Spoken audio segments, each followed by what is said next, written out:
tardes. Yo soy Bernardo García, como sabéis, presentado esta mañana, y bueno, me hace mucha ilusión además estar en esta mesa paritaria, además. La igualdad de las cosas de mujeres es asunto también de todos, ¿no? Voy a intentar ser muy, a ver si soy capaz, muy conciso, muy breve y espero que con ideas de interés, ¿no? Una primera reflexión, y que no está de más que se diga, lo digo porque esta federación a veces peca de ser excesivamente modesta en sus éxitos. Mira, hay algunos de los hitos más importantes de la defensa de los derechos de las trabajadoras en este país que han sido obtenidos a través de la acción de nuestra federación. Por poner tres casos que se han ganado en los procedimientos judiciales. Un asunto al campo que llegó al Tribunal Constitucional, la sentencia del año 2007, una cartera de Vallecas, una compañía a la que se le amparó, y precisamente porque se le limitó el derecho a reducir su jornada laboral legal, el Tribunal Constitucional tuvo oportunidad de pronunciarse, un asunto que es nuestro, diciendo que estos derechos de conciliación tienen relevancia constitucional y que cuando se hace una interpretación restrictiva de estos derechos de conciliación, en concreto la reducción por jornada legal, se está vulnerando el principio de igualdad. Es una sentencia histórica, la primera, el Tribunal Constitucional no ha vuelto a pronunciarse al respecto y es una sentencia nuestra. La primera sentencia que hubo en nuestro país sobre la posibilidad de adaptar la jornada sin reducirla por jornada legal es una actividad muy nuestra, una compañía de Macro para la que también ayudamos desde la federación. Un asunto que tenido aquí una sentencia de la primera de todas, no hemos encontrado en otros sitios, pero la primera es esa. Y por dar crónica de la última, en un asunto que afectaba a Carrefour, la extensión del periodo de lactancia. Cuando hay parto múltiple, el periodo de lactancia no es uno solo, sino que hay dos periodos de lactancia que se acumulan, o a efecto de disfrute se dobla el número de horas con el parto múltiple, dos más. Es decir, por lo tanto, deciros esto, ¿no? Decir que bueno, importantes hitos que hemos procurado nosotros en nuestra acción y que seguiremos saliendo, ¿no? Hay un compromiso de la Federación en la defensa del principio de igualdad de oportunidades y de las mujeres trabajadoras, ¿no?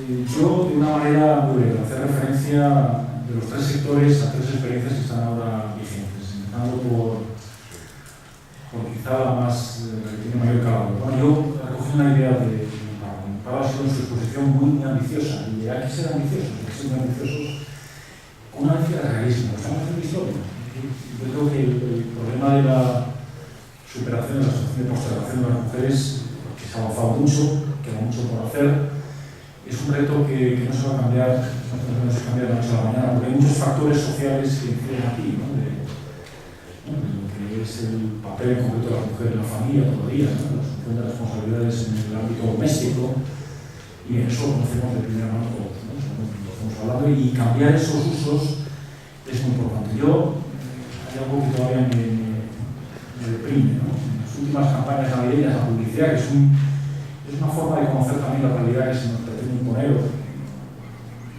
que está ya impuesta, ¿no? Si os dais cuenta, la mayoría de los anuncios que para los niños son sexistas todavía, cuando hay mucho por hacer todavía, ¿no?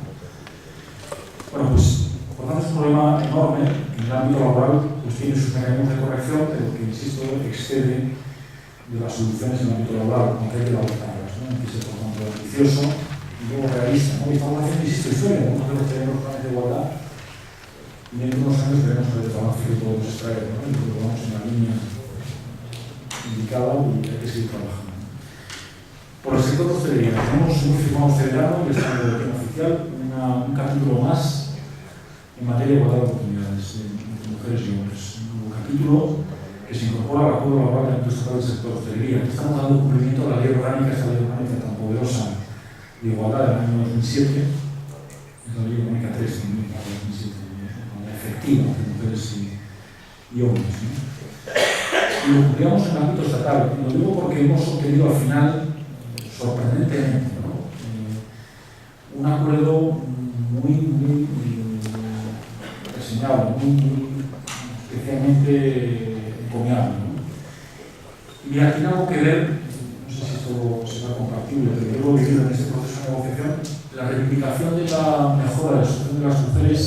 Sí, el patrimonio es una reivindicación nuestra, pero hay muchos ámbitos sociales que participan también en este principio.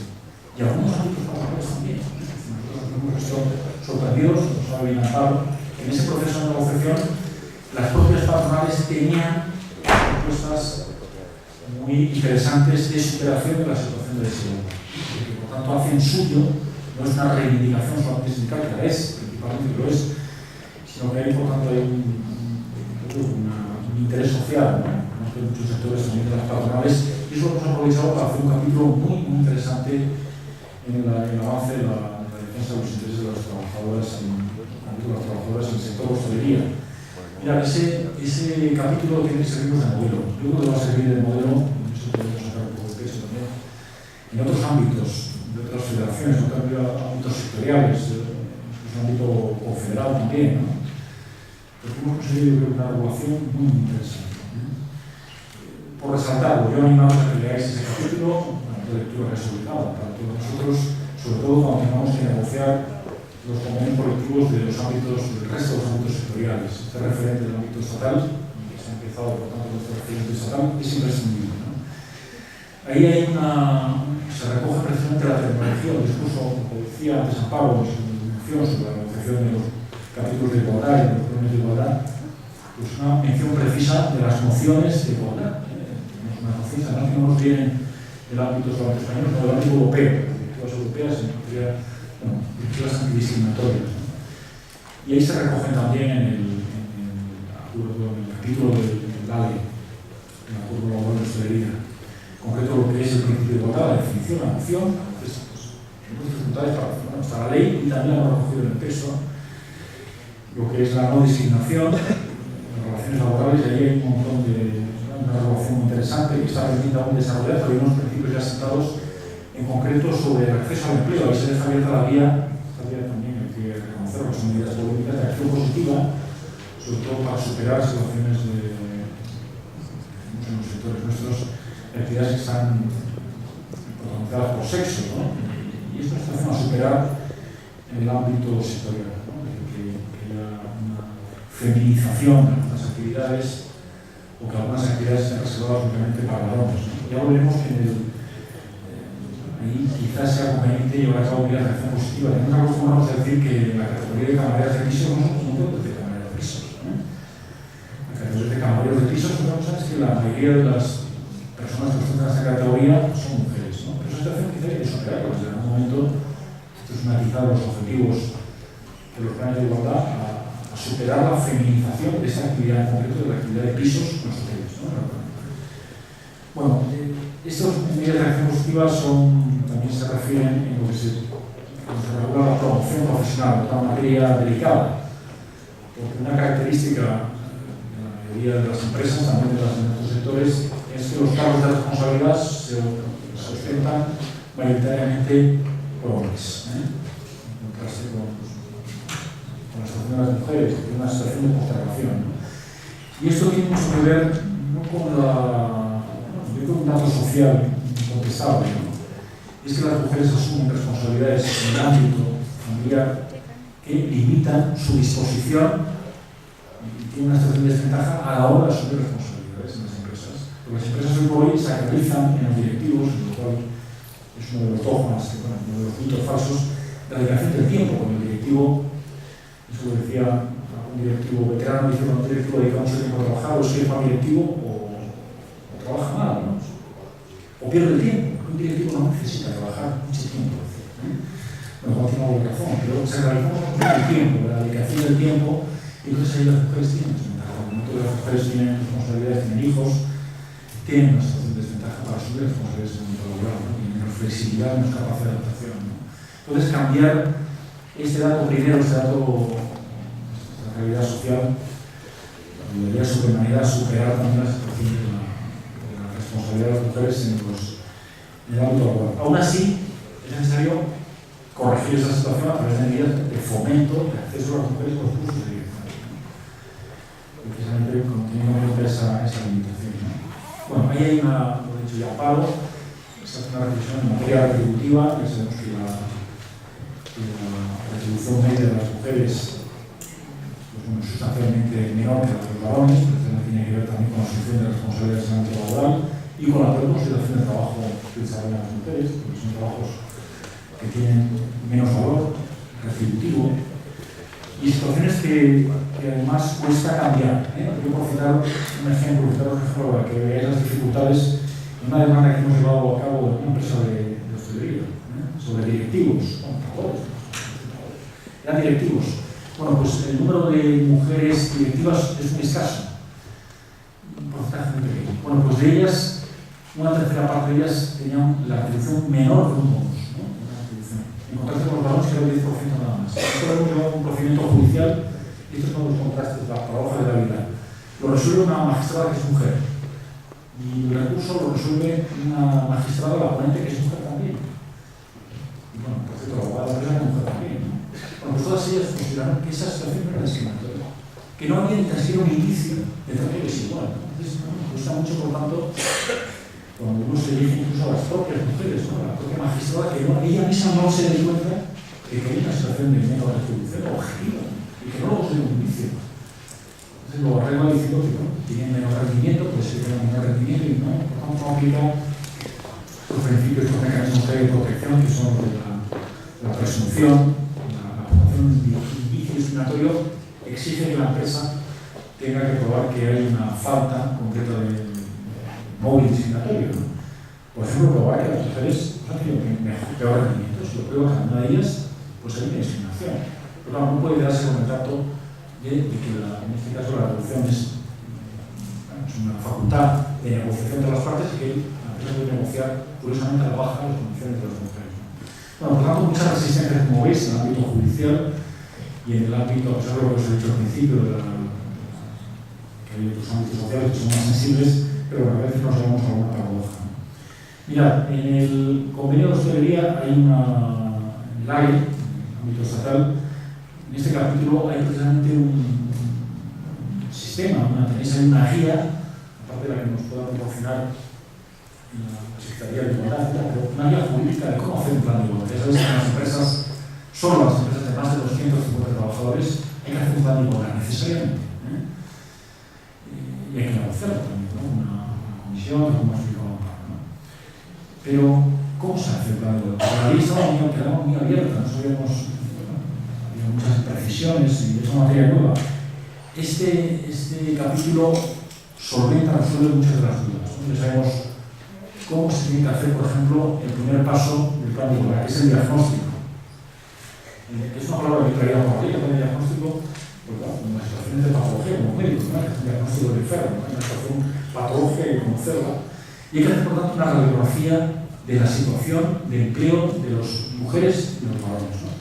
Bueno, pues en este capítulo hay un desarrollo completo, incluso una plantilla como la que hacen precisamente la que utilizan los sociólogos para determinar las realidades sociales, ¿no? Una plantilla en la que se establecen, precisamente se contabiliza pues, el número de trabajadores de una empresa y su distribución por sexos.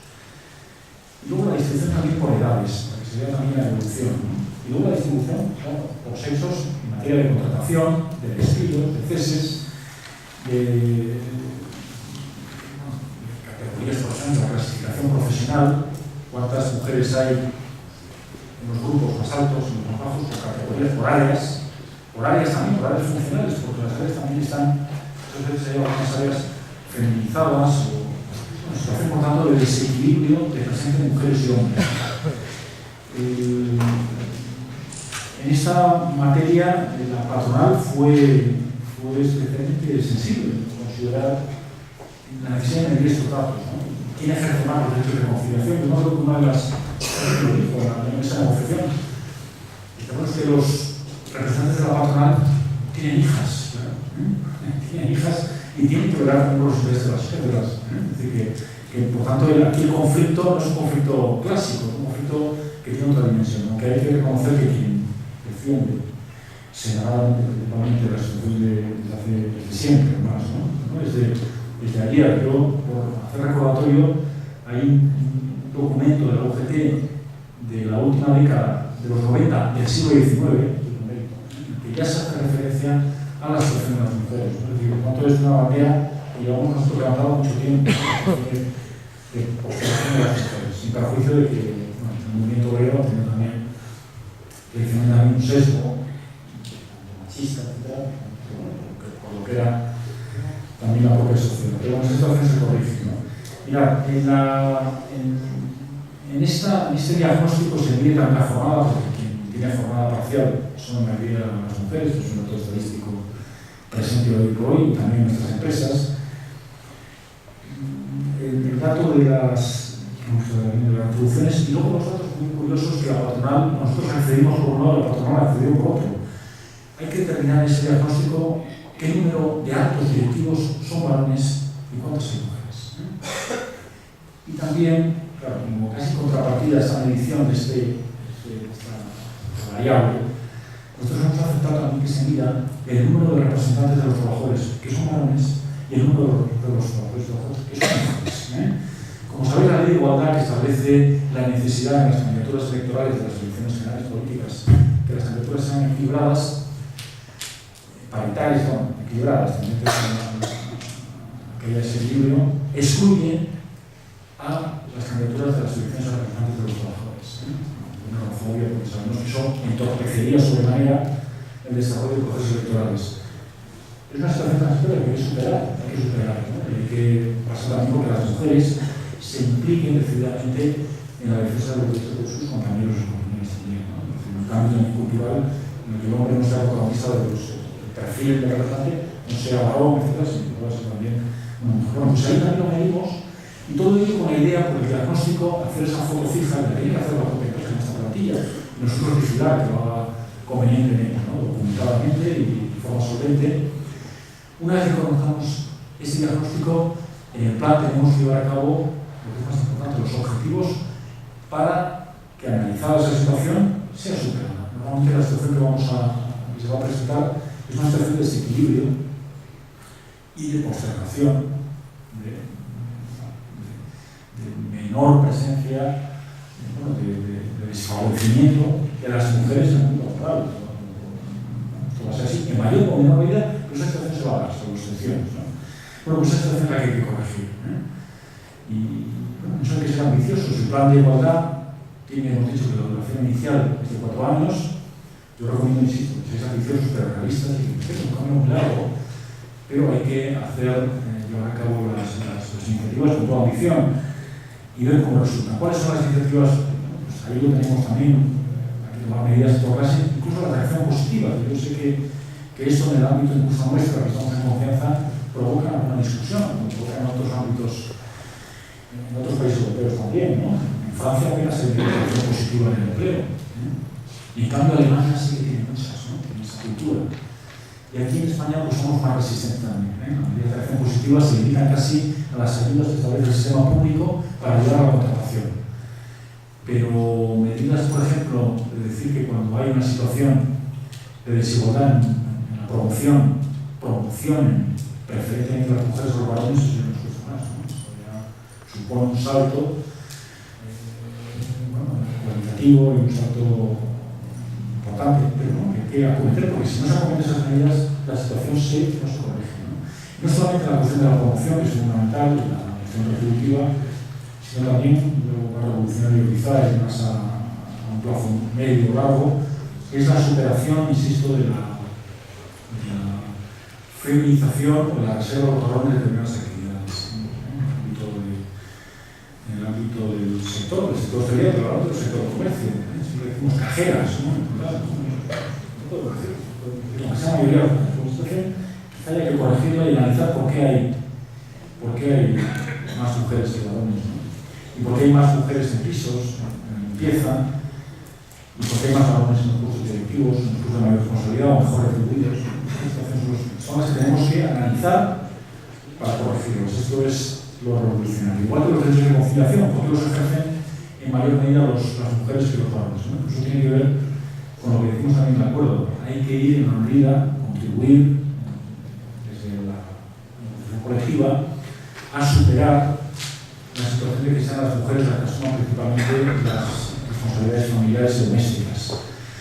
Para, no solamente de boquilla, sino ir a la corresponsabilidad. Responsabilidad y en eso las mujeres, lo digo yo como hombre, tenéis mucho que hacer. Yo creo que las mujeres son las que tienen, nosotros también, pero nosotros no somos tampoco héroes. En la vida social de la evolución, precisamente los que sufren la situación son los primeros que tienen que superar su situación y no esperar que lo hagan otros por ellos, ¿no? Por eso quiero decir que las mujeres tienen que animarse también a superar esas situaciones, esta situación social que supone su situación de desventaja. Estoy alargando.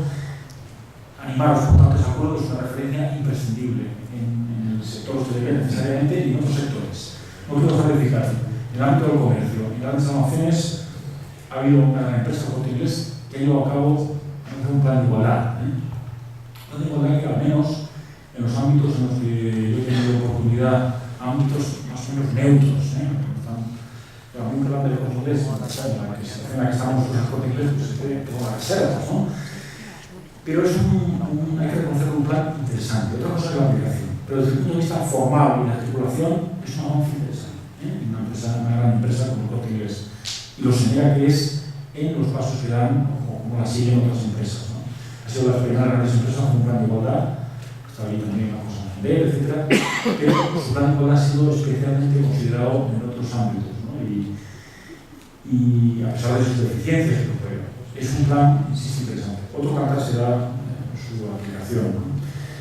Eso quizás sea diferente. Y luego en el sector de juego, no quiero dejar de hacer mención, se ha firmado un convenio, una renovación del convenio marco por el bienio 2008-2009 y está pendiente de construir una comisión que lleva a cabo la tarea precisamente de realizar un capítulo en materia de igualdad, ¿no?